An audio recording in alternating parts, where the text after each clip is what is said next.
이 술골에 영감이 감히 양반나리를 진맥한다고! 한양 종로 한약방거리. 매일 술을 구걸하며 헛소리나 짓거리던 영감이 있었습니다. 사람들은 그를 미친놈이라 비웃었고 발로 차며 내쫓았지요. 하지만 그 영감의 손끝에는 죽어가는 사람을 살리는 신의 손길이 숨어 있었습니다. 맥 한 번 짚으면 병의 뿌리를 꿰뚫어 보고 침 한 대 놓으면 죽음 직전의 환자도 되살아났습니다. 술에 취해 쓰러진 거지의 정체는 대체 무엇이었을까요? 그리고 왜 궁궐을 버리고 이 거리에서 술이나 마시고 있는 것일까요? 한 잔의 술에 숨겨진 비극과 구원의 이야기, 지금 시작합니다. 늦가을 한양 종로. 아침 해가 떠오르자 한약방 거리에 구수한 약재 냄새가 가득 퍼졌습니다. 인삼, 당귀, 황기, 감초. 수십 가지 약재의 향이 뒤섞여 거리를 채웠지요. 한약방마다 문을 열고 장사 준비에 분주하였습니다. 그 중에서도 가장 큰 약방은 보화당이었습니다. 3층 기와집에 금박 간판이 번쩍이는 한양 제1의 한약방이었지요. 보화당 주인 허만추는 약재상으로 한양에서 손꼽히는 부자였습니다. 하지만 그의 마음속에는 돈밖에 없었습니다. 그런데 보화당 대문 옆 처마 밑에 누군가 웅크리고 있었습니다. 남루한 누더기를 걸친 노인이었지요. 백발이 헝클어져 있었고 수염은 덥수룩하였습니다. 얼굴은 때로 새까맣게 얼룩져 있었고 손톱 밑에는 검은 때가 가득하였습니다. 노인의 이름은 석봉. 나이는 60이 넘었으나 정확히 아는 이가 없었습니다. 석봉은 매일 아침 이곳에 나타나 술을 구걸하였습니다. 지나가는 사람들에게 손을 내밀며 빌었지요. 나으리, 술 한 잔만 주시오. 제발 한 잔만. 석봉의 목소리는 갈라져 있었습니다. 한약방 도제 진우가 밖으로 나왔습니다. 20살의 젊은 청년이었지요. 진우는 가난한 농부의 아들로 태어나 15세 한양으로 올라왔습니다. 보화당에서 도제로 일하며 의술을 배우고 있었습니다. 진우는 석봉을 보자 안쓰러운 표정을 지었습니다. 품속에서 엽전 몇 푼을 꺼내 석봉에게 건넸지요. 영감님, 이걸로 죽이나 사드시오. 술은 몸에 안 좋습니다. 석봉이 엽전을 받아들고 빙그레 웃었습니다. 고맙네, 젊은이. 하지만 이 늙은이에게는 술이 약이라네. 석봉의 눈빛이 잠시 맑아졌습니다. 그때 보화당 안에서 고함 소리가 들렸습니다.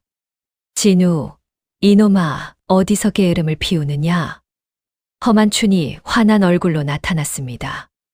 배가 불룩 나온 중년 남자였지요. 비단 두루마기를 입고 옥판지를 낀 손으로 부채를 휘둘렀습니다. 허만춘은 석봉을 발견하고 눈을 부라렸습니다. 또 이 술고래가 왔구나.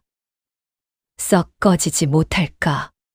허만춘이 석봉을 발로 밀쳤습니다. 석봉은 비틀거리며 땅에 주저앉았지요. 나으리, 제발 술 한 잔만.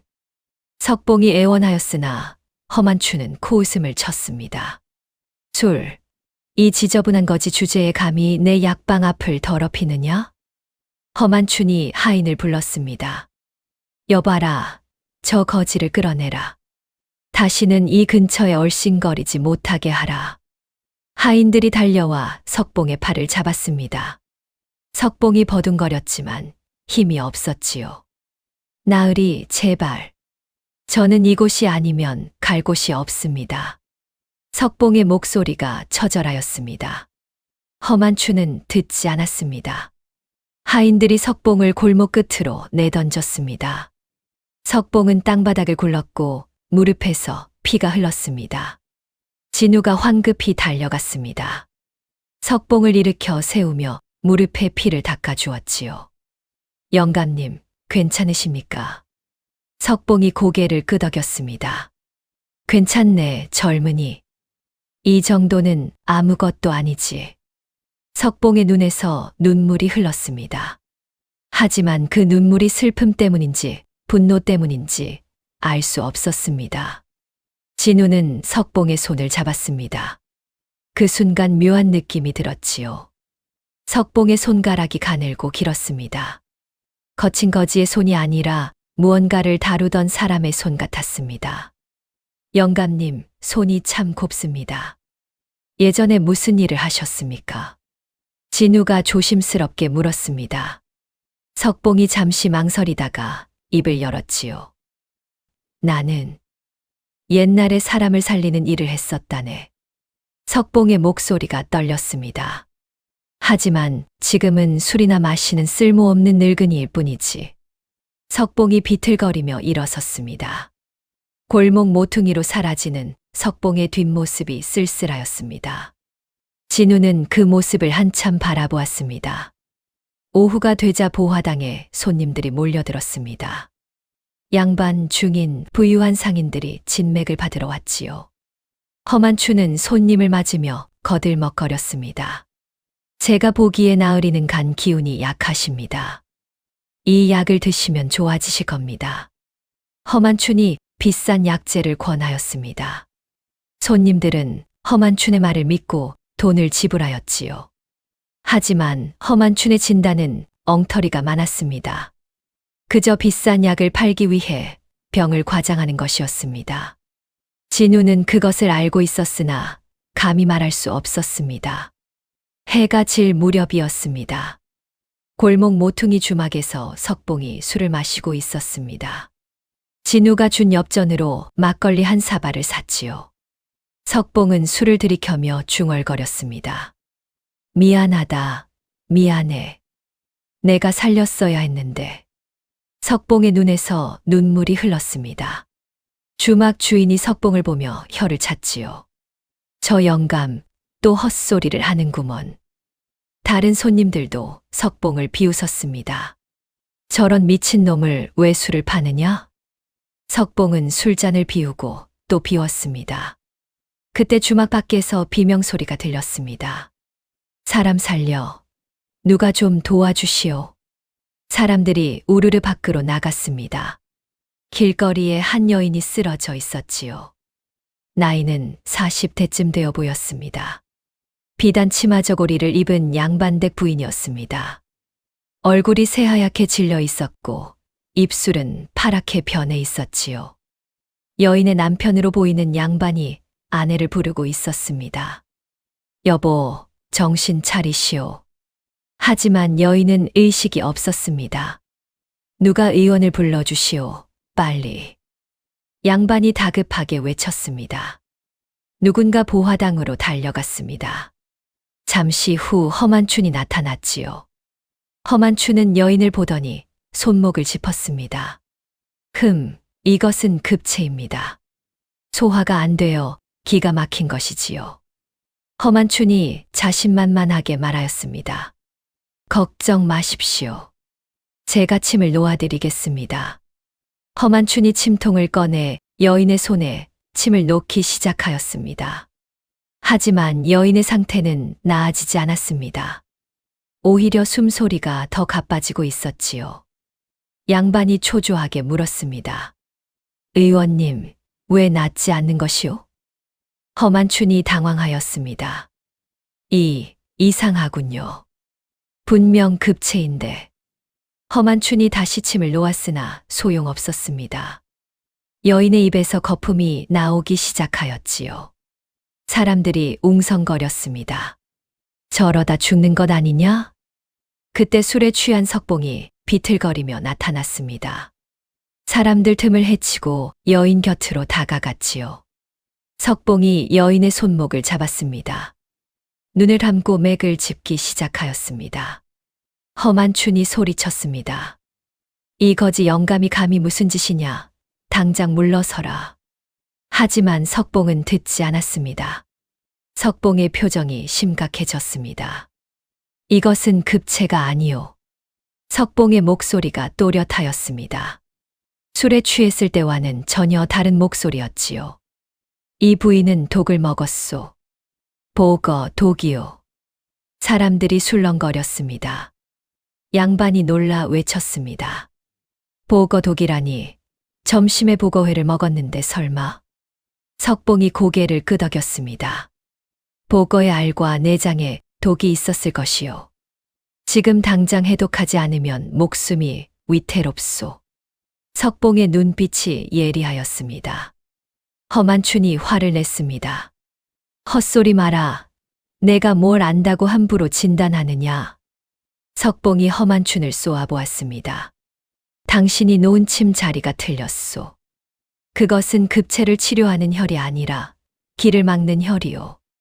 석봉의 말에 허만춘의 얼굴이 붉어졌습니다. 사람들이 수군거리기 시작하였지요. 저 거지 영감이 의수를 아는가? 혹시 진짜 의원이었던 것 아닌가? 허만춘은 체면이 말이 아니었습니다. 양반이 다급하게 석봉에게 매달렸습니다. 영감님, 제발 아내를 살려주시오. 무엇이든 하겠소. 석봉이 잠시 망설였습니다. 손이 떨리기 시작하였지요. 오랜 세월 침을 놓지 않았던 손이었습니다. 석봉은 눈을 감았습니다. 머릿속에 옛날 기억이 스쳐 지나갔습니다. 궁궐 내의원의 밝은 촛불, 환자를 치료하던 자신의 모습, 그리고 그날의 비극. 석봉이 눈을 떴습니다. 침통을 주시오. 석봉의 목소리가 단호하였습니다. 진우가 재빨리 침통을 가져왔지요. 석봉이 침을 꺼내 여인의 급소에 놓기 시작하였습니다.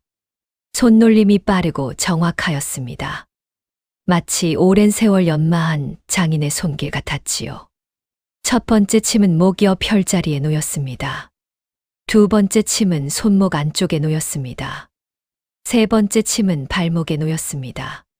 사람들이 숨죽이고 지켜보았습니다. 석봉이 침을 돌리기 시작하였지요. 여인의 몸에서 땀이 흘러나오기 시작하였습니다. 검은 땀이었습니다. 도끼가 빠져나가는 것이었지요. 잠시 후 여인이 헛구역질을 하더니 검은 액체를 토해냈습니다. 독이 몸 밖으로 배출되는 것이었습니다. 여인의 얼굴에 혈색이 돌기 시작하였습니다. 여보, 당신 괜찮소? 양반이 아내를 부르며 눈물을 흘렸습니다. 여인이 천천히 눈을 떴지요. 여기가 어디요? 제가 왜? 여인이 정신을 차렸습니다. 사람들이 환호성을 질렀습니다. 살았다. 여인이 살아났다. 저 거지 영감이 사람을 살렸다. 사람들이 석봉을 바라보았습니다. 양반이 석봉 앞에 무릎을 꿇었습니다. 은인이십니다. 명의이십니다. 양반이 주머니에서 은자를 꺼내 석봉에게 건네려 하였지요. 하지만 석봉은 받지 않았습니다. 필요 없소. 그저 사람을 살렸을 뿐이요. 석봉이 비틀거리며 일어났습니다. 침통을 진우에게 돌려주고 골목으로 사라졌지요. 사람들은 어리둥절한 표정으로 석봉의 뒷모습을 바라보았습니다. 저 거지 영감은 대체 누구인가? 그날 밤 진우는 석봉을 찾아다녔습니다.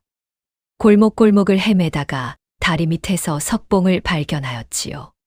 석봉은 다리 아래서 술병을 안고 잠들어 있었습니다. 진우가 조심스럽게 다가갔습니다. 영감님. 석봉이 눈을 떴습니다. 술 냄새가 진동하였지요. 누구냐? 석봉의 목소리가 다시 흐릿해졌습니다. 술에 취하자 또 헛소리를 하는 거지로 돌아간 것입니다. 진우가 담요를 석봉에게 덮어주었습니다. 영감님 왜 그러고 계십니까? 그 신묘한 의술을 가지고 계시면서. 석봉이 쓴웃음을 지었습니다. 의술, 그딴 게 무슨 소용이냐. 정작 중요한 사람은 살리지 못했는데. 석봉의 눈에서 눈물이 흘렀지요. 내가 살려야 할 사람을 살리지 못했네. 그래서 이렇게 술이나 마시는 것이지. 석봉이 술병을 들이켰습니다. 진우는 더 묻지 못하였습니다. 다음 날 아침 보화당은 발칵 뒤집혔습니다. 어젯밤 보거독에서 살아난 여인의 남편이 소문을 퍼뜨렸던 것입니다. 보화당 의원은 엉터리였소. 거지 영감이 진짜 명이었소. 소문은 삽시간에 한양 전체로 퍼졌지요. 사람들이 거지 의원 이야기를 하기 시작하였습니다. 허만추는 분노에 떨었습니다. 저 거지 영감을 찾아라. 당장. 허만춘이 하인들에게 명령하였습니다. 자신의 체면이 말이 아니었던 것입니다. 한편 종로 뒷골목에서는 묘한 소문이 돌기 시작하였습니다. 혹시 그 거지 영감이 옛날 궁궐에 계시던 분이 아닐까?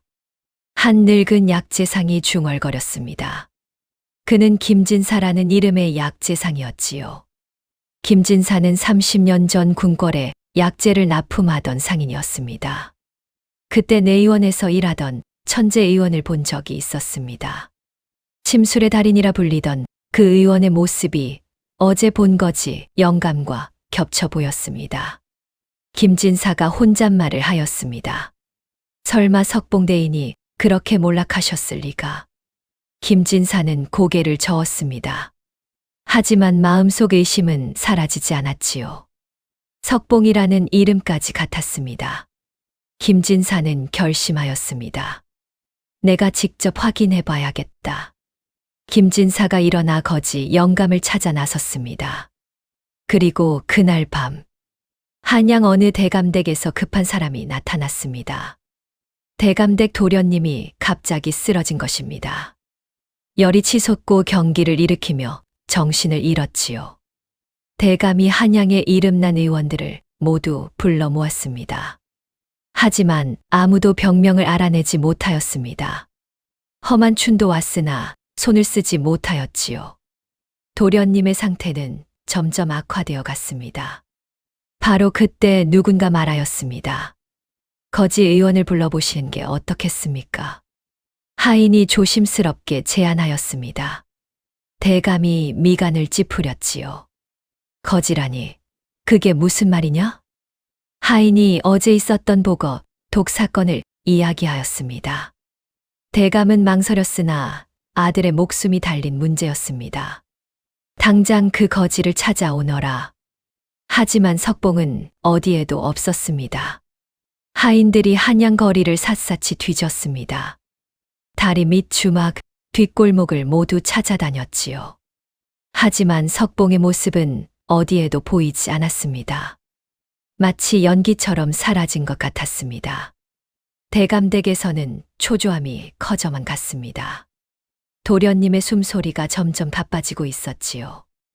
얼굴은 붉게 달아올랐고 온몸에서 열이 뿜어져 나왔습니다. 대감이 도련님의 손을 잡고 울부짖었습니다. 아들아, 정신 차려라. 제발. 진우도 석봉을 찾아 나섰습니다. 석봉이 자주 가던 곳들을 모두 돌아다녔지요. 다리 밑, 성벽 밑, 빈 절간까지 찾아갔습니다. 해가 중천에 떠올랐으나 석봉은 보이지 않았습니다. 진우가 한숨을 쉬며 걸음을 멈췄습니다. 도대체 어디 계신 걸까? 그때 진우의 머릿속에 한 가지가 떠올랐습니다. 석봉이 술에 취해 중얼거리던 말들.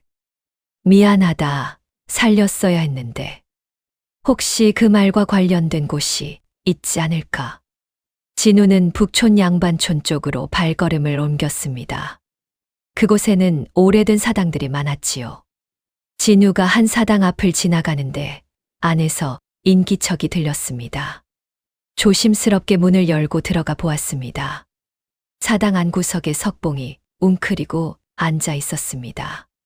술병을 안고 있었으나 마시지는 않고 있었지요. 석봉은 사당의 위패를 바라보고 있었습니다. 위패에는 이름이 적혀 있었습니다. 세자빈 윤씨 지휘. 세자빈의 신이었습니다. 영감님. 진우가 다급하게 불렀습니다. 석봉이 천천히 고개를 돌렸지요. 눈이 충혈되어 있었습니다. 젊은이, 어찌 이곳까지 왔는가? 석봉의 목소리가 무거웠습니다. 진우가 다가가 무릎을 꿇었습니다. 영감님, 급한 환자가 있습니다. 대감댁 도련님이 위독하십니다. 석봉이 고개를 저었습니다. 나는 이제 사람을 치료할 자격이 없네. 석봉의 손이 떨렸습니다. 영감님, 도련님이 죽어가고 계십니다. 진우가 애원하였습니다. 영감님의 손길이 아니면 살릴 수 없습니다. 제발 도와주십시오. 석봉은 위패를 바라보았습니다. 오랜 침묵이 흘렀지요. 석봉의 입이 천천히 열렸습니다. 20년 전 나는 세자빈 마마를 살리지 못했네. 석봉의 목소리가 떨렸습니다. 내의원 수석 어이였던 나조차도. 진우가 숨을 죽였습니다. 석봉의 정체가 드러나는 순간이었습니다. 산후풍이었지. 세자빈 마마께서 원자를 낳으신 후 병을 얻으셨네. 석봉의 눈에서 눈물이 흘렀습니다. 나는 온갖 방법을 다 썼지만 살리지 못했네. 내 손으로 마마를 살리지 못했어. 석봉이 자신의 손을 바라보았습니다. 이 손이 무슨 소용인가? 정작 중요한 분을 살리지 못했는데. 석봉의 목소리가 비통하였습니다. 그날 이후 나는 궁을 떠났네. 도망친 것이지. 석봉이 술병을 들어 올렸습니다. 그리고 술로 세월을 보냈지. 이렇게 쓸모없는 인간이 되어서. 진우가 석봉의 손을 잡았습니다. 영감님, 아니 석봉 대인. 진우의 목소리가 단호하였습니다. 대인께서 살리지 못한 분은 한 분이십니다. 하지만 대인께서 살린 사람은 수백, 수천 명입니다. 진우의 눈빛이 진지하였습니다. 어제 보거 독에 걸린 부인도 대인 덕분에 살았습니다. 지금 죽어가는 도련님도 대인만이 살릴 수 있습니다. 석봉이 진우를 바라보았습니다. 한 사람을 살리지 못했다고 모든 사람을 포기하시렵니까? 진우의 말이 석봉의 가슴을 찔렀습니다. 석봉이 천천히 일어섰습니다. 위패 앞에 절을 올렸지요. 마마, 소인이 아직 속죄할 기회를 주십시오. 석봉의 목소리가 떨렸습니다. 석봉이 진우를 보았습니다. 눈빛이 달라져 있었습니다. 술에 취한 거지의 눈이 아니라 명의의 눈빛이었지요. 가세. 환자를 보러 석봉이 사당을 나섰습니다. 진우가 뒤따랐습니다. 두 사람은 대감댁을 향해 달려갔습니다. 대감댁에 도착하자 이미 많은 사람들이 모여 있었습니다. 의원들이 몇 명이나 왔으나 모두 고개를 저었지요. 이것은 알 수 없는 병입니다. 저희도 어찌할 도리가 없습니다. 의원들이 물러섰습니다. 대감이 좌절한 표정으로 아들을 바라보았습니다. 도련님의 숨소리가 끊어질 듯 가늘었습니다. 대감 부인은 울음을 터뜨렸지요. 아들아, 내 아들아. 하인이 급히 들어왔습니다. 대감마님, 거지 의원을 모셔왔습니다. 대감이 고개를 들었습니다. 석봉이 방으로 들어섰습니다. 남루한 거지, 행세 그대로였지요. 대감이 주저하였습니다. 그대가 소문의 거지 의원인가? 석봉이 고개를 끄덕였습니다. 환자를 먼저 보겠습니다. 석봉의 목소리가 차분하였습니다. 석봉이 도련님의 침상 앞에 무릎을 꿇었습니다. 도련님의 손목을 잡고 맥을 짚기 시작하였지요. 눈을 감고 집중하였습니다. 방 안의 모든 사람이 숨을 죽였습니다. 석봉의 눈썹이 미세하게 움직였습니다. 한참을 맥을 짚던 석봉이 눈을 떴습니다. 이것은 중독입니다.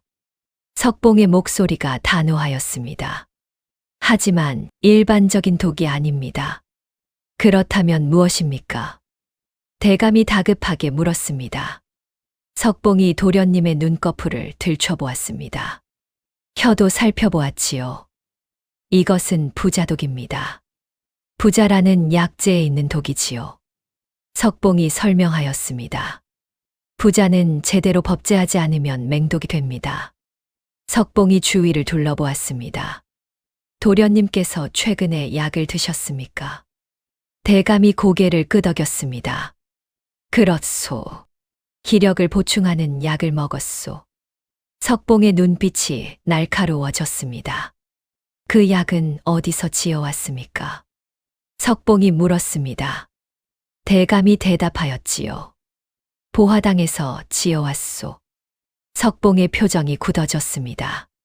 진우도 놀랐습니다. 보화당 험한춘의 약방이었습니다. 석봉이 중얼거렸습니다. 역시 그 약장수 놈이 또. 석봉의 목소리에 분노가 담겨 있었습니다. 부자를 제대로 법제하지 않고 약에 넣은 것이군요. 석봉이 한숨을 쉬었습니다. 그럼 제 아들을 살릴 수 있습니까? 대감이 매달렸습니다. 석봉이 고개를 끄덕였습니다. 시간이 얼마 없습니다. 지금 당장 해독해야 합니다. 석봉이 진우를 보았습니다. 감초, 녹두, 생강을 구해오게. 그리고 깨끗한 물도. 진우가 재빨리 달려 나갔습니다. 석봉은 침통을 꺼냈습니다. 먼저 침으로 도끼를 분산시키겠습니다. 석봉의 손놀림이 빨라졌습니다. 도련님의 혈자리에 침을 놓기 시작하였습니다. 목, 가슴, 배, 손발의 차례로 침이 굳혔지요. 석봉의 손은 전혀 떨리지 않았습니다. 마치 예전 궁궐에서 환자를 치료하던 때처럼 정확하였습니다. 침을 모두 놓은 후 석봉이 침을 돌리기 시작하였습니다. 도련님의 몸에서 땀이 흘러나왔습니다. 검붉은 땀이었지요. 도끼가 빠져나가는 것이었습니다. 대감 부인이 눈물을 닦으며 지켜보았습니다. 진우가 약재를 가지고 돌아왔습니다. 석봉이 재빨리 약을 다리기 시작하였지요. 감초, 녹두, 생강을 적절한 비율로 섞었습니다. 물을 붓고 센 불에 끓이기 시작하였습니다. 구수한 약 냄새가 방 안에 퍼졌습니다. 약이 끓는 동안 석봉은 도련님의 상태를 계속 확인하였습니다. 맥을 짚고 호흡을 살폈지요. 조금만 더 버티시오. 석봉이 도련님에게 속삭였습니다. 약이 다 다려지자 석봉이 그릇에 따랐습니다. 조심스럽게 도련님의 입에 약을 흘려 넣었지요. 도련님이 기침을 하며 약을 삼켰습니다. 한참을 기다렸습니다. 방 안에는 침묵만이 흘렀습니다. 모두가 긴장한 표정으로 지켜보았지요. 시간이 흐르고 도련님의 얼굴에 변화가 생기기 시작하였습니다. 붉게 달아올랐던 얼굴이 점점 정상으로 돌아왔습니다. 숨소리도 안정되기 시작하였지요. 아버지. 도련님이 희미하게 눈을 떴습니다. 대감이 아들의 손을 잡고 울음을 터뜨렸습니다. 아들아, 정신이 드느냐? 대감 부인도 달려와 아들을 껴안았습니다. 방 안에 있던 모든 사람이 안도의 한숨을 내쉬었지요. 도련님이 살아난 것입니다. 석봉은 조용히 침을 거두고 일어섰습니다. 얼굴에 땀이 흐르고 있었습니다. 오랜만에 환자를 치료하느라 기력을 많이 쓴 것이었습니다. 대감이 석봉 앞에 큰 절을 올렸습니다. 은인이십니다. 명의이십니다. 대감이 눈물을 흘렸습니다. 무엇이든 원하시는 것을 말씀하십시오. 다 들어드리겠습니다. 석봉이 손을 저었습니다. 필요 없습니다. 사람을 살렸을 뿐입니다. 석봉이 방을 나가려 하였습니다. 하지만 대감이 석봉의 팔을 잡았지요. 은인, 성함이 무엇이십니까? 대감이 간곡히 물었습니다.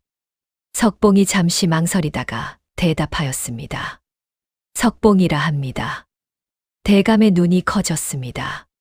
석봉, 혹시 예전 내의원에 계셨던 석봉 대인이십니까? 대감이 놀라 물었습니다. 석봉이 고개를 끄덕였습니다. 그랬던 적이 있습니다. 하지만 이제는 그저 술이나 마시는 늙은이일 뿐입니다.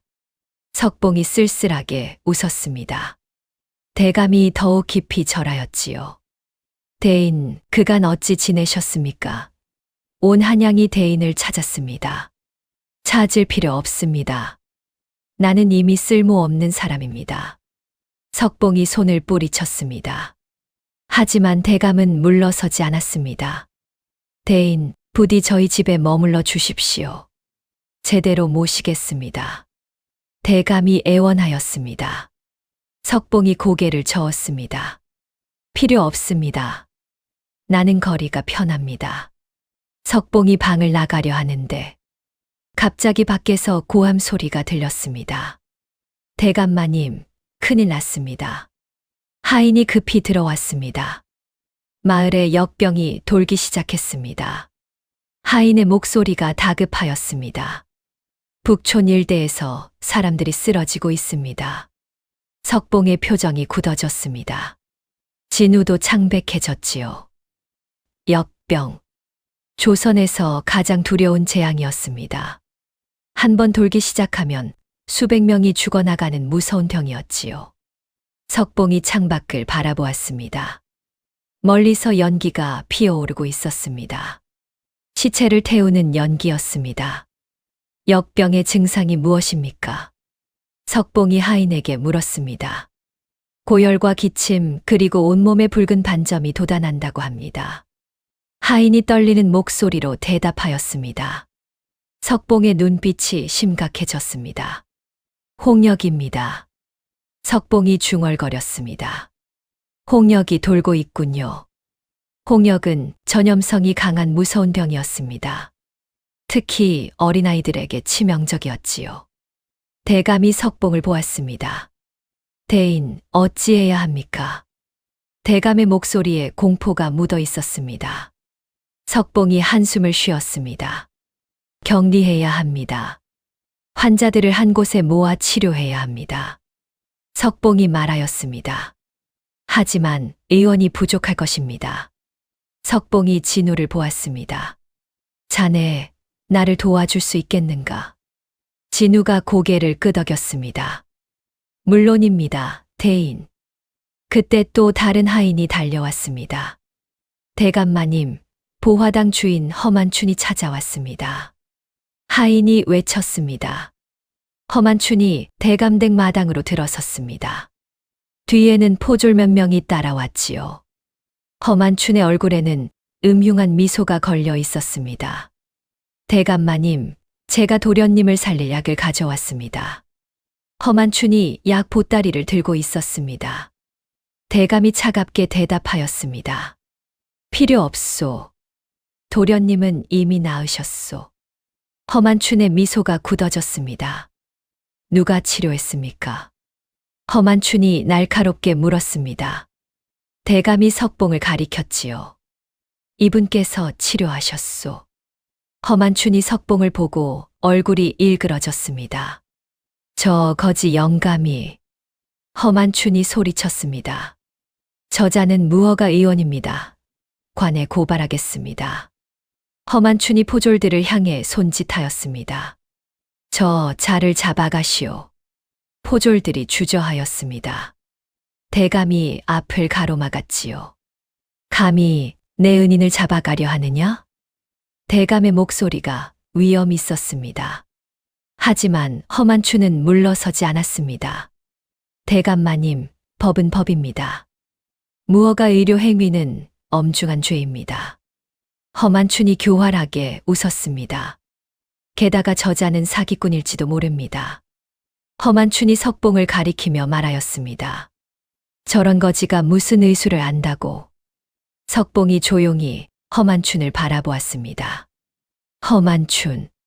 석봉의 목소리가 낮게 깔렸습니다. 자네가 제대로 법제하지 않은 부자를 약에 넣은 것을 내가 모를 줄 아는가. 석봉의 눈빛이 날카로웠습니다. 도련님이 죽을 뻔한 것은 자네 때문이네. 허만춘의 얼굴이 창백해졌습니다. 무슨 헛소리를. 허만춘이 버둥거렸습니다. 도련님의 증상은 부자독 중독이었습니다. 석봉이 대감을 보며 설명하였습니다. 보화당에서 지어온 약에 독이 들어 있었습니다.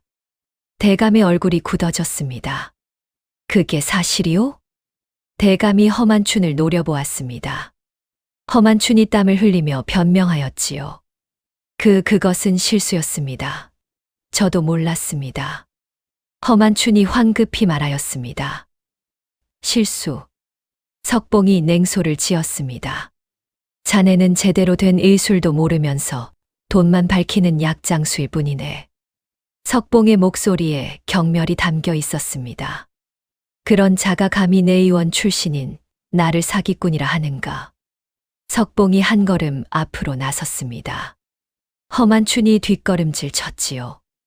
네, 내 의원이라니? 허만춘이 더듬거렸습니다. 주위 사람들도 술렁거렸습니다. 그렇네. 나는 20년 전 내 의원 수석 어이였네. 석봉이 당당하게 말하였습니다. 내가 지금 이 꼴이 된 것은 내 잘못이지만 의술만큼은 자네 따위가 감히 비교할 수 없네. 석봉의 목소리가 방 안에 울려 퍼졌습니다. 대감이 허만춘을 향해 소리쳤지요. 당장 썩 나가지 못할까? 내 놈을 관해 고발하겠다. 포졸들이 허만춘을 끌어내기 시작하였습니다. 아닙니다. 저는 억울합니다. 허만춘이 비명을 지르며 끌려 나갔습니다. 석봉은 창밖을 바라보았습니다. 역병의 연기가 더 짙어지고 있었습니다. 이제 역병을 막아야 합니다. 석봉이 중얼거렸습니다. 진우가 석봉의 옆에 섰지요. 대인, 제가 돕겠습니다. 진우의 눈빛이 단호하였습니다. 석봉이 진우를 보았습니다. 위험할 것이네. 석봉이 경고하였습니다. 진우가 미소 지었습니다. 괜찮습니다. 대인께서 계시니까요. 대감이 석봉 앞에 무릎을 꿇었습니다. 대인, 부디 우리 백성을 살려주십시오. 대감이 간곡히 청하였습니다. 석봉이 한참을 망설였습니다. 그리고 천천히 고개를 끄덕였지요. 좋습니다. 해보겠습니다. 석봉의 목소리에 결기가 담겼습니다. 20년 만에 석봉은 다시 의원으로 돌아왔습니다. 거지의 누더기를 벗고 명의의 길을 걷기 시작한 것입니다. 하지만 역병은 그가 생각했던 것보다 훨씬 빠르게 퍼지고 있었습니다. 다음 날 아침 북촌 일대는 아수라장이 되어 있었습니다. 집집마다 신음 소리가 들려왔고 거리에는 사람들이 쓰러져 있었지요. 관에서 급히 빈 사당을 역병 치료소로 만들었습니다. 환자들을 한 곳에 모아 격리하기 위해서였습니다. 석봉과 진우가 치료소에 도착하였습니다. 사당 안에는 이미 수십 명의 환자가 누워 있었지요. 어른, 아이 할 것 없이 모두 고열에 시달리고 있었습니다. 온몸에 붉은 반점이 돋아 있었고 기침을 해대고 있었습니다. 석봉이 환자들을 둘러보며 한숨을 쉬었습니다. 이것은 홍역이 맞습니다. 석봉이 진우에게 말하였습니다. 전염성이 매우 강하니 조심해야 합니다. 진우가 고개를 끄덕였지요.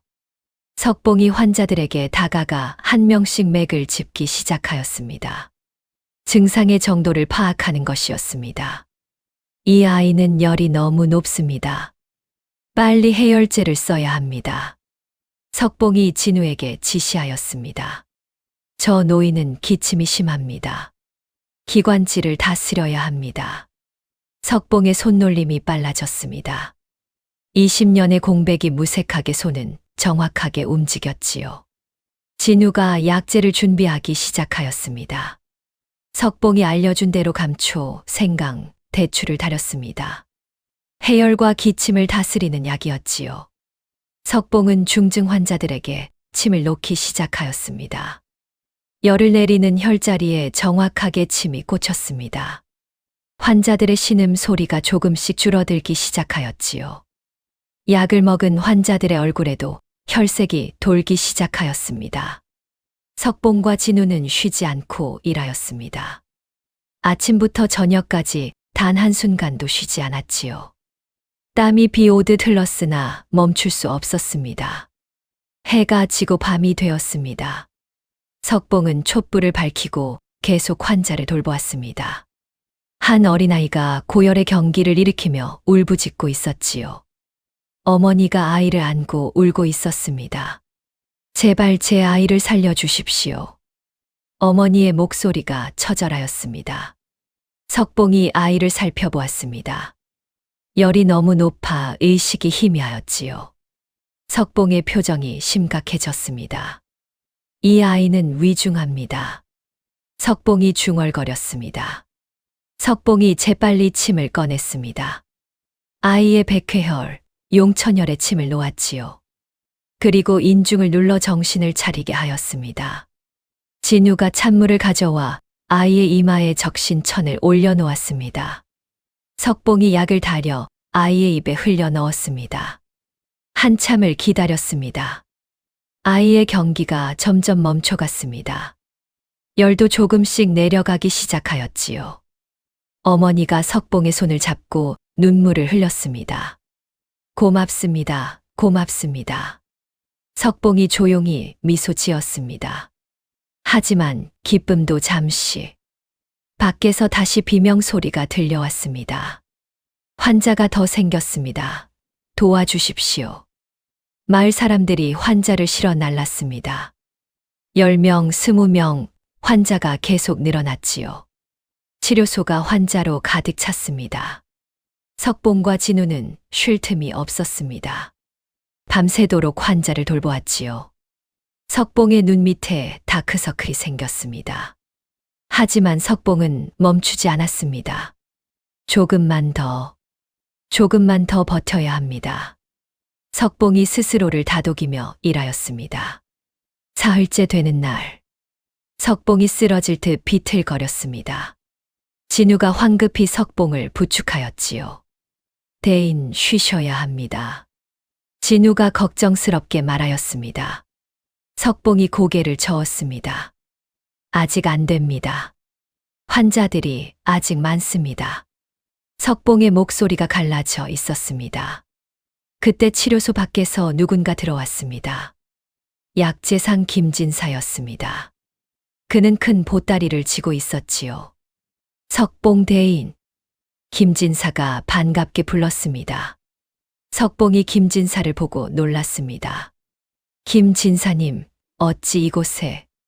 석봉이 물었습니다. 김진사가 보따리를 내려놓았습니다. 대인의 소문을 들었습니다.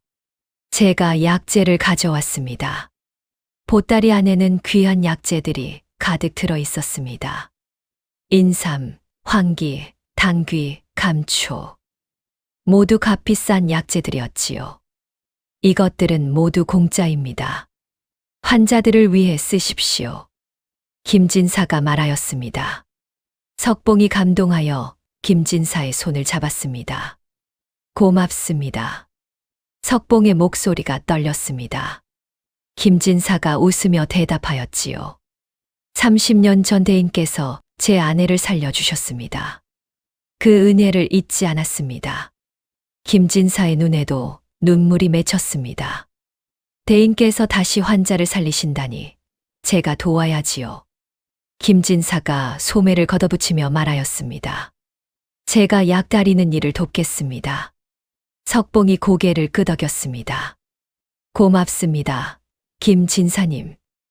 김진사가 합류하자 일이 한결 수월해졌습니다. 김진사가 약을 다리고 진우가 환자를 돌보고 석봉이 침을 놓았습니다. 세 사람의 호흡이 척척 맞아떨어졌지요. 환자들의 상태도 점점 좋아지기 시작하였습니다. 열이 내리고 기침이 줄어들었습니다. 붉은 반점도 점차 사라졌지요. 사흘 만에 처음으로 완쾌한 환자가 나왔습니다. 젊은 총각이었는데 석봉에게 깊이 절하였습니다. 대인, 생명의 은인이십니다. 총각의 목소리가 힘차게 울렸습니다. 하지만 기쁨도 잠시였습니다. 그날 저녁 치료소에 급한 손님이 찾아왔습니다. 대감대 카인이었지요. 석봉 대인, 큰일 났습니다. 하인이 숨을 헐떡이며 말하였습니다. 대감마님께서 쓰러지셨습니다. 석봉이 놀라 일어섰습니다. 무슨 일입니까? 석봉이 급히 물었습니다. 역병에 걸리신 것 같습니다. 갑자기 고열이 나시더니 의식을 잃으셨습니다. 하인의 목소리가 떨렸습니다. 석봉이 침통을 챙겨 일어났습니다. 진우, 여기는 김진사님께 부탁하고 나를 따라오게. 석봉이 말하였습니다. 진우가 고개를 끄덕이고 석봉을 따라 나섰지요. 두 사람은 대감댁을 향해 달려갔습니다. 밤길을 헤치며 숨 가쁘게 달렸습니다. 대감댁에 도착하자 집안이 난리가 나 있었습니다. 대감이 침상에 누워 신음하고 있었지요. 얼굴이 붉게 달아올라 있었고 땀이 비 오듯 흘렀습니다. 도련님과 부인이 대감 곁을 지키고 있었습니다. 아버지, 정신 차리십시오. 도련님이 울부짖었습니다. 석봉이 재빨리 대감에게 다가가 맥을 짚었습니다. 눈을 감고 집중하였지요. 석봉의 눈썹이 찌푸려졌습니다. 이상합니다. 석봉이 중얼거렸습니다. 이것은 홍역이 아닙니다. 석봉의 목소리에 의심이 담겨 있었습니다. 대감의 혀와 눈을 살펴보았습니다. 이것은 독입니다. 석봉의 목소리가 단호하였습니다. 독이라니요. 도련님이 놀라 외쳤습니다. 아버지께서 누구한테 독을 먹으셨단 말입니까? 석봉이 주위를 살펴보았습니다. 침상 옆 탁자에 차 잔이 놓여 있었지요. 석봉이 차 잔을 들어 냄새를 맡았습니다. 이 차에 독이 섞여 있습니다. 석봉이 말하였습니다. 부자독이 아니라 비상독입니다. 비상은 쥐를 잡는 데 쓰는 냉독이었습니다. 조금만 먹어도 사람이 죽을 수 있었지요. 누가 아버지께 독을 탔단 말입니까? 도련님이 분노에 떨었습니다. 석봉이 하인들을 보았습니다. 오늘 대감님께 차를 올린 사람이 누구입니까? 석봉이 물었습니다. 하인들이 서로를 쳐다보았지요. 한 하인이 떨리는 목소리로 말하였습니다. 새로 들어온 하인 복동이가 차를 올렸습니다. 석봉이 그 하인을 찾으라고 하였습니다. 하지만 복동이는 이미 도망간 뒤였습니다. 역시 그렇군요. 석봉이 한숨을 쉬었습니다. 누군가 대감님을 해치려 한 것입니다. 석봉이 진우를 보았습니다. 먼저 대감님을 살려야 합니다. 석봉이 침을 꺼내 대감에게 놓기 시작하였습니다. 해독을 돕는 혈자리에 침을 놓았지요. 진우가 약을 다리기 시작하였습니다. 감초, 녹두, 그리고 김진사가 준 귀한 인삼을 넣었습니다. 비상독을 해독하는 약이었습니다. 약이 끓는 동안 석봉은 대감의 혀를 눌러 독기를 분산시켰습니다. 한 시진이 지났습니다. 석봉이 약을 대감의 입에 흘려 넣었습니다. 대감이 기침을 하며 약을 삼켰지요. 조금씩 시간이 흐르자 대감의 숨소리가 안정되기 시작하였습니다. 얼굴의 붉은 기도 점차 가라앉았습니다. 대감이 천천히 눈을 떴습니다.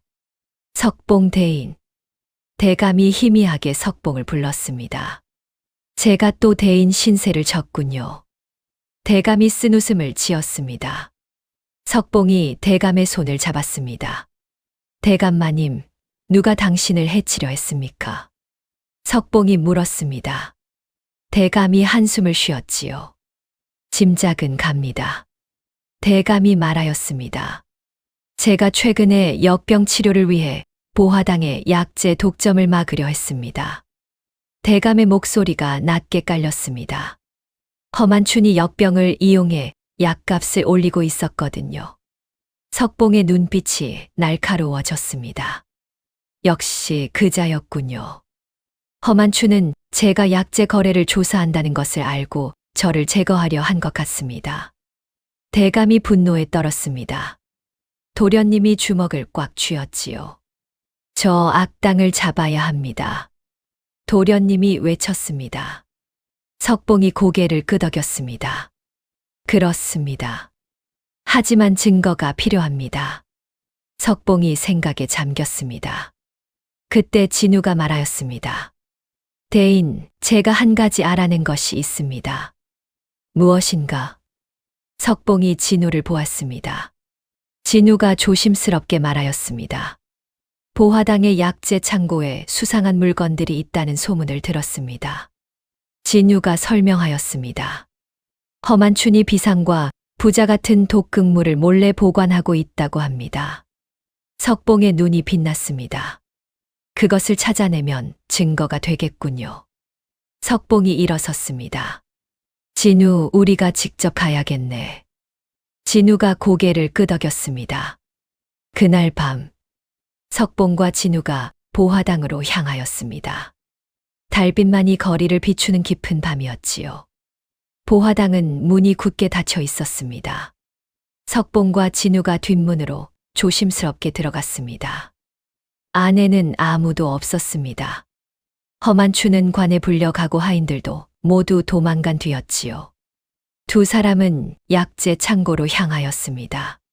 창고 문은 자물쇠로 잠겨 있었습니다. 진우가 주위를 살피더니 창문으로 들어갔습니다. 안에서 문을 열어주었지요. 석봉이 창고 안으로 들어갔습니다. 약재 냄새가 진동하였습니다. 석봉이 약재 항아리들을 하나씩 살펴보기 시작하였습니다. 인삼, 당귀, 황기, 일반적인 약재들이었습니다. 하지만 구석 깊숙한 곳에 숨겨진 항아리들이 있었지요. 석봉이 그 항아리 뚜껑을 열었습니다. 흰 가루가 들어 있었습니다. 석봉이 조금 덜어 냄새를 맡았습니다. 비상입니다. 석봉이 확신에 찬 목소리로 말하였습니다. 다른 항아리도 열어보았습니다. 부자, 초, 천남성. 모두 독성이 강한 약재들이었지요. 하지만 제대로 법제되지 않은 것들이었습니다. 이것들을 약에 넣으면 사람이 죽습니다. 석봉이 분노하였습니다. 허만추는 환자를 살리는 것이 아니라 죽이고 있었던 것입니다. 석봉의 손이 떨렸습니다. 그때 밖에서 발소리가 들렸습니다. 누군가 오고 있었습니다. 석봉과 진우가 황급히 숨었습니다. 약재 더미 뒤로 몸을 숨겼지요. 창고 문이 열렸습니다. 허만춘이 들어왔습니다. 뒤에는 복동이라는 하인이 따라왔지요. 바로 대감에게 독을 탄 그 하인이었습니다. 허만춘이 복동이에게 말하였습니다. 증거를 모두 없애야 한다. 이 항아리들을 강에 버려라. 허만춘의 목소리가 급박하였습니다. 관에서 조사가 나온다. 빨리 서둘러라. 복동이가 항아리를 들기 시작하였습니다. 석봉이 진우를 보며 눈짓하였습니다. 지금 나가면 위험하다는 뜻이었지요. 하지만 증거가 사라지면 허만춘을 잡을 수 없었습니다. 석봉은 결심하였습니다. 석봉이 약재 더미에서 튀어나왔습니다. 거기 서라. 석봉의 목소리가 창고에 울려 퍼졌습니다. 허만춘이 놀라 뒤를 돌아보았지요. 너는... 허만춘의 얼굴이 창백해졌습니다. 내가 대감을 독살하려 한 것을 다 알고 있다. 석봉이 허만춘을 노려보았습니다. 허만춘이 복동이에게 눈짓하였습니다. 복동이가 품에서 칼을 꺼냈지요. 저놈들을 죽여라. 허만춘이 소리쳤습니다. 복동이가 석봉에게 달려들었습니다. 진우가 재빨리 나와 복동이를 막았습니다. 두 사람이 몸싸움을 벌였지요. 석봉이 허만춘을 붙잡으려 하였습니다. 하지만 허만춘이 도망치기 시작하였습니다. 석봉이 허만춘을 쫓아갔습니다. 나이는 많았지만 발걸음은 빨랐지요. 허만춘이 보화당 마당으로 뛰어나갔습니다. 석봉도 뒤따라 나갔습니다. 달빛 아래 두 사람이 마주 섰습니다. 허만춘이 헐떡이며 석봉을 보았습니다. 내가 뭔데 나를 방해하느냐? 허만춘이 소리쳤습니다. 석봉이 차분하게 대답하였습니다. 나는 의원이다. 사람을 살리는 것이 내 일이다. 석봉의 목소리가 단호하였습니다. 그런데 너는 사람을 죽이고 있다. 석봉이 한 걸음 앞으로 나아갔습니다. 의원의 탈을 쓴 살인자일 뿐이다. 허만춘의 얼굴이 일그러졌습니다.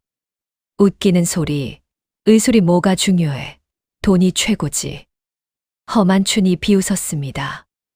내가 아무리 사람을 죽여도 돈만 있으면 빠져나갈 수 있어. 그때 주위에서 포졸들이 나타났습니다. 대감이 미리 관군을 보낸 것이었습니다. 허만춘의 얼굴이 절망으로 물들었지요. 허만춘, 너를 체포한다. 포도대장이 소리쳤습니다. 포졸들이 허만춘을 둘러쌌습니다. 허만춘이 비틀거리며 주저앉았지요. 안 돼, 이럴 수가. 허만춘이 중얼거렸습니다. 석봉이 허만춘을 내려다보았습니다. 사람의 목숨으로 장난치면 반드시 대가를 치르게 되어 있다. 석봉의 목소리가 무겁게 울렸습니다. 허만춘은 포졸들에게 끌려갔습니다. 창고에서 진우도 복동이를 제압하고 나왔습니다. 복동이도 포졸들에게 넘겨졌지요. 석봉과 진우가 서로를 보며 안도의 한숨을 쉬었습니다. 끝났습니다, 대인. 진우가 말하였습니다. 석봉이 고개를 끄덕였습니다. 아직 끝나지 않았네. 역병 환자들이 남아있다네. 석봉이 치료소 방향을 바라보았습니다. 가세. 우리가 할 일이 남아있네. 두 사람은 다시 치료소로 향하였습니다. 며칠 후, 역병은 완전히 잡혔습니다. 마지막 환자까지 모두 완쾌하였지요. 치료소 앞에는 석봉에게 감사하는 사람들로 가득했습니다. 은인이십니다. 명의이십니다. 사람들이 석봉에게 절하였습니다. 석봉은 쑥스러워하며 손을 저었지요. 저는 그저 의원으로서 당연한 일을 했을 뿐입니다. 석봉의 목소리가 겸손하였습니다. 하지만 석봉의 눈빛은 예전과 달랐습니다. 술에 취한 거지의 눈이 아니라 자신감 있는 의원의 눈이었습니다. 역병이 사라진 후 한양에는 평화가 찾아왔습니다. 거리에는 다시 사람들의 웃음소리가 돌아왔지요. 석봉의 이름은 한양 전체에 퍼졌습니다. 거지 의원이 아니라 조선 제1의 명의로 불렸습니다. 사람들은 석봉을 만나기 위해 줄을 섰지요. 하지만 석봉은 여전히 검소하게 살았습니다. 대감이 큰 집을 마련해 주었지만 석봉은 거절하였습니다. 저는 작은 한옥 한 채면 충분합니다. 석봉이 말하였습니다. 대감은 어쩔 수 없이 작은 한옥을 마련해 주었지요. 석봉은 그 집에서 진우와 함께 살기 시작하였습니다. 집 한쪽에 진료소를 차렸습니다. 가난한 사람들은 공짜로 치료해 주었지요. 부자들에게서 받은 진료비로 가난한 이들을 도왔습니다. 진우는 석봉의 제자가 되었습니다. 매일 아침 석봉에게 의술을 배웠지요. 맥 짚는 법, 침 놓는 법, 약재 다루는 법. 진우는 스펀지처럼 모든 것을 흡수하였습니다. 석봉은 진우의 재능에 감탄하였습니다. 자네는 타고난 의원이네. 석봉이 진우를 칭찬하였습니다. 어느 봄날 아침이었습니다. 진료소에 귀한 손님이 찾아왔습니다. 궁궐의 내관이었지요. 내관이 석봉 앞에 무릎을 꿇었습니다. 석봉대인, 전하께서 부르십니다. 내관의 목소리가 공손하였습니다. 석봉이 놀라 내관을 일으켰습니다. 전하께서 저를요? 석봉이 믿을 수 없다는 표정이었습니다. 그렇습니다. 대인의 명성을 들으시고 꼭 뵙고 싶어 하십니다. 내관이 대답하였습니다. 석봉은 망설였습니다. 20년 만에 다시 궁궐로 가는 것이었습니다. 세자빈을 살리지 못했던 그곳. 석봉이 도망쳤던 그곳. 진우가 석봉의 어깨를 토닥였습니다. 대인 가셔야 합니다. 진우가 조용히 말하였습니다. 과거를 정리할 시간입니다. 석봉이 진우를 보았습니다. 진우의 눈빛이 단호하였지요. 석봉이 천천히 고개를 끄덕였습니다. 좋습니다. 가겠습니다. 석봉이 깨끗한 옷으로 갈아입었습니다. 거지의 누더기가 아니라 의원의 도포였지요. 내관을 따라 궁궐로 향하였습니다. 대궐문이 열리고 석봉이 안으로 들어갔습니다. 20년 만에 보는 궁궐은 낯설면서도 익숙하였습니다. 석봉의 가슴이 두근거렸습니다. 어전으로 가는 길. 석봉의 발걸음이 무거웠지요. 하지만 멈추지 않았습니다. 한 걸음 한 걸음 앞으로 나아갔습니다. 어전 앞에 도착하였습니다. 전하, 석봉대인이 왔사옵니다. 내관이 아뢰었습니다. 들라 하여라. 안에서 왕의 목소리가 들렸습니다. 석봉이 어전으로 들어갔습니다. 용상에 왕이 앉아 계셨지요. 석봉이 깊이 절하였습니다. 소인 석봉, 전하를 뵙사옵니다. 석봉의 목소리가 떨렸습니다. 왕이 석봉을 바라보았습니다. 고개를 들라. 왕의 목소리가 온화하였습니다. 석봉이 고개를 들었습니다. 왕의 얼굴을 보는 순간 석봉은 깜짝 놀랐습니다. 왕은 바로 20년 전 세자빈이 낳았던 원자였습니다. 그때 갓난아기였던 아이가 이제 왕이 되어 있었던 것이지요. 왕이 미소를 지었습니다. 석봉대인, 오랜만이요. 왕의 목소리에 그리움이 묻어 있었습니다. 석봉의 눈시울이 붉어졌습니다. 전하. 석봉의 목소리가 떨렸습니다. 소인이 전하의 어머님을 살리지 못하였습니다. 용서하옵소서. 석봉이 다시 절하려 하였습니다. 왕이 석봉을 일으켰습니다. 경은 잘못이 없소. 왕이 단호하게 말하였습니다. 과인이 모든 기록을 찾아보았소. 왕의 목소리가 무겁게 깔렸습니다. 어머님의 병은 경의 잘못이 아니었소. 왕이 석봉의 손을 잡았습니다. 어머님은 산후풍이 아니라 독살당하신 것이었소. 석봉이 충격에 휩싸였습니다. 독살이라니요? 석봉이 떨리는 목소리로 물었습니다. 왕이 고개를 끄덕였습니다. 그렇소. 당시 후궁 최 씨가 어머님을 시기하여 음식에 독을 탔던 것이요. 왕의 목소리에 분노가 담겨 있었습니다. 최 씨는 자신의 아들을 세자로 만들려 하였소. 왕이 한숨을 쉬었지요. 하지만 진실은 오랫동안 묻혀 있었소. 왕이 석봉을 바라보았습니다. 경이 어머님을 살리려 최선을 다한 것을 과인은 알고 있소. 왕의 눈에 눈물이 맺혔습니다. 경은 죄가 없소. 오히려 과인이 감사해야 할 뿐이요. 석봉의 눈에서 눈물이 흘렀습니다. 전하. 석봉이 흐느꼈습니다. 20년 동안 짊어진 죄책감이 눈 녹듯 사라졌습니다. 자신의 잘못이 아니었던 것입니다. 왕이 석봉의 어깨를 토닥였습니다. 경은 이제 자신을 용서하시오. 왕의 목소리가 따뜻하였습니다. 그리고 다시 내의원으로 돌아오시오. 왕이 청하였습니다. 조선은 경과 같은 명의가 필요하오. 석봉이 고개를 저었습니다. 전하, 소인은 이미 늙었습니다. 석봉이 대답하였습니다. 하지만 궁궐이 아닌 백성 곁에서 일하고 싶사옵니다. 석봉의 목소리가 단호하였습니다. 백성들이 더 소인을 필요로 합니다. 왕이 석봉을 바라보았습니다. 잠시 침묵이 흘렀지요. 왕이 천천히 고개를 끄덕였습니다. 좋소. 경의 뜻을 따르겠소. 왕이 미소 지었습니다. 대신 조건이 하나 있소. 왕이 말하였습니다. 경이 제자를 키우시오. 훌륭한 의원들을 길러내시오. 석봉이 고개를 끄덕였습니다. 분부대로 하겠사옵니다, 전하. 왕이 내관에게 명하였습니다. 석봉대인에게 어의 정삼품 품계를 내리고 한양의학당을 세워주거라.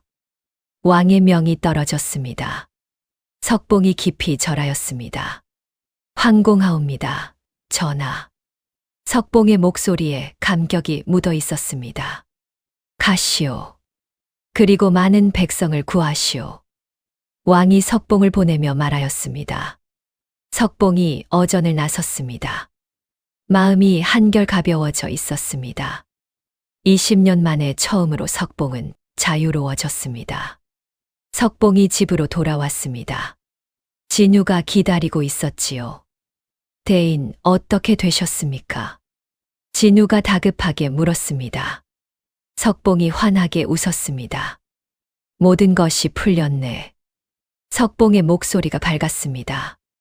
이제 우리는 당당하게 의원으로 살 수 있네. 석봉이 진우에게 왕의 명을 전하였습니다. 진우가 기뻐 어쩔 줄 몰라 하였지요.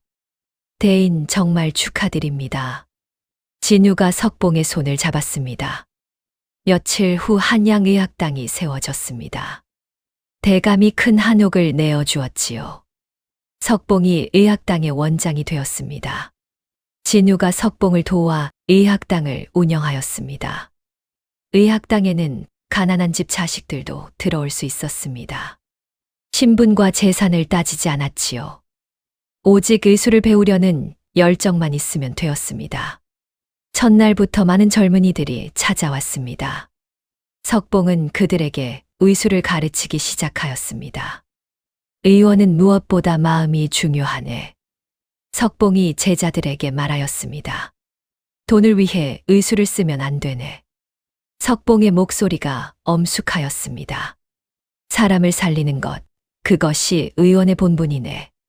제자들이 고개를 끄덕이며 석봉의 말을 새겼습니다. 석봉은 직접 환자를 치료하며 제자들에게 가르쳤습니다. 맥을 짚는 법, 침을 놓는 법, 약을 다루는 법. 제자들은 열심히 배웠지요.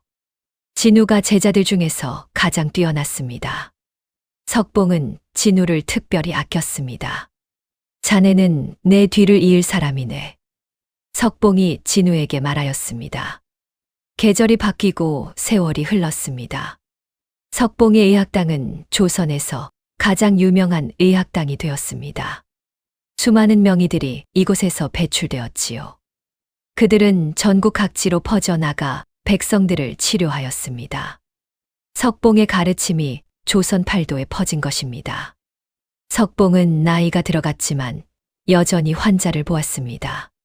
흰머리가 늘어났으나 눈빛만은 여전히 맑았지요.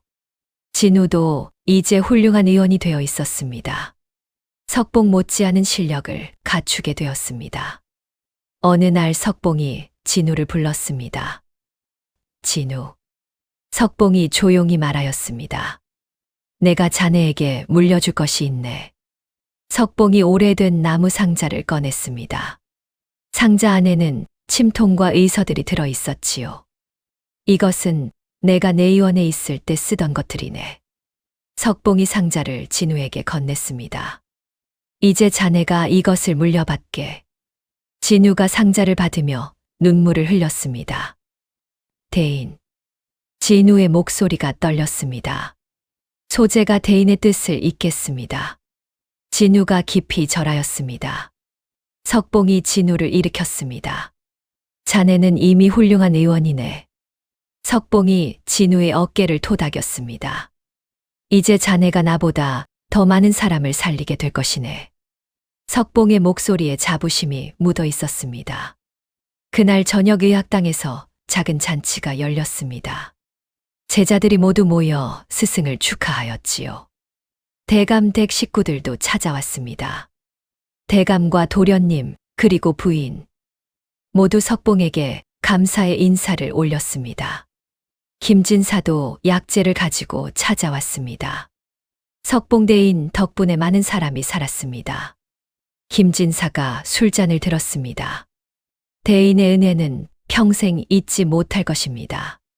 사람들이 석봉에게 술을 권하였습니다. 하지만 석봉은 고개를 저었지요. 저는 이제 술을 마시지 않습니다. 석봉이 웃으며 말하였습니다. 술보다 더 중요한 것을 찾았으니까요. 석봉이 제자들을 바라보았습니다. 이 아이들을 가르치는 것이 제게는 가장 큰 기쁨입니다. 석봉의 얼굴에 평화로운 미소가 지어졌습니다. 잔치가 끝나고 사람들이 돌아갔습니다. 석봉은 마당에 홀로 앉아 달을 바라보았습니다. 밝은 보름달이 하늘에 떠 있었지요. 석봉의 마음도 달처럼 밝고 평온하였습니다. 진우가 석봉 옆에 앉았습니다. 대인, 무슨 생각을 하십니까? 진우가 조심스럽게 물었습니다. 석봉이 달을 보며 대답하였습니다. 과거를 생각하고 있네. 석봉의 목소리가 잔잔하였습니다. 거지로 살던 그때, 술에 취해 거리를 헤매던 그때. 석봉이 씁쓸하게 웃었습니다. 그때는 모든 것이 끝났다고 생각했네. 석봉이 진우를 보았습니다. 하지만 자네가 나를 깨웠네. 석봉의 목소리에 감사가 묻어 있었습니다. 자네가 아니었다면 나는 여전히 술에 취한 거지였을 것이네. 진우가 고개를 저었습니다. 아닙니다, 대인. 대인께서 스스로 일어서신 것입니다. 진우가 말하였습니다. 소재는 그저 계기가 되었을 뿐입니다. 석봉이 하늘을 올려다보았습니다. 사람은 언제든 다시 시작할 수 있네. 석봉이 중얼거렸습니다. 아무리 바닥까지 떨어져도 다시 일어설 수 있네. 석봉의 목소리가 힘차게 울렸습니다. 중요한 것은 포기하지 않는 것이네. 진우가 스승의 말을 가슴에 새겼습니다. 두 사람은 한참을 달을 바라보며 앉아 있었습니다. 평화로운 침묵이 흘렀지요. 세상은 고요하고 달빛은 은은하였습니다. 그로부터 몇 년이 지났습니다. 석봉은 70세가 되었습니다. 나이가 들어 기력이 예전 같지 않았지만 여전히 환자를 보았습니다. 진우가 의학당을 맡아 운영하고 있었지요. 어느 가을날 석봉이 마지막 환자를 치료하고 있었습니다. 가난한 농부의 아들이었습니다. 아이가 열병을 앓고 있었지요. 석봉이 정성스럽게 침을 놓고 약을 다려 주었습니다. 아이의 열이 내리고 얼굴에 혈색이 돌았습니다. 농부가 석봉에게 깊이 절하였습니다. 대인, 은인이십니다. 농부가 눈물을 흘렸습니다.